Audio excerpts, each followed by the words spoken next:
ఏ వాగ్దానమైనా మనం స్వతంత్రించుకోవాలి తప్ప అది ఉచితంగా వచ్చి మనకి దేవుడు ఇవ్వడు. ఎందుకంటే ఉచితంగా ఇచ్చిన దానికి విలువ నువ్వు చూపించు, కృతజ్ఞత నువ్వు చూపించు.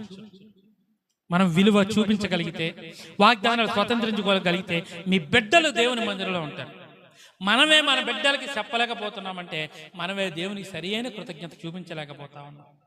దేవుని సన్నిధిలో బాప్తిస్మం పొందాను కాబట్టి సరిపోయింది అనుకుంటున్నాం, కానీ ఆ బాప్తిస్మం యేసు ప్రభు రక్తంలో నా పాపాలు కడుగబడ్డాయి, నేను ఇప్పటి నుంచి నీతిమంతుడిని అయ్యాను, నేను నీతిమంతుడిని అయ్యాను కాబట్టి నీతిమంతుడైన దేవుని వాగ్దానాలు నాకే, ఆ వాగ్దానాన్ని స్వతంత్రించుకోవాలని మాత్రం మన ఆలోచనలకు రావట్లేదు. ఈ రాత్రి మీరు తెలుసుకోవాల్సిన సత్యం ఏంటంటే దేవుడు రక్షణను ఉచితంగా ఇచ్చాడు.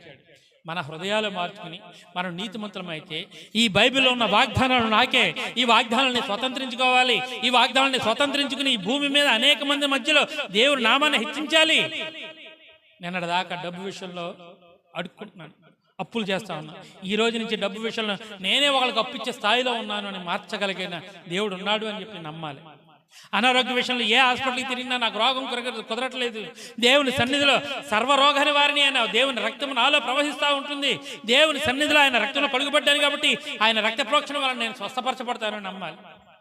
లేదా ఏదైనా అనవసరమైన గొడవలు ఉంటే దేవుడు సమాధానకారకుడు, సమాధాన పరిచేవాడు, దేవుని సమాధానం నా మీద నిలిచి ఉన్నది కాబట్టి ఎవరితోనూ నాకు విరోధం ఉండదని నమ్మాలి.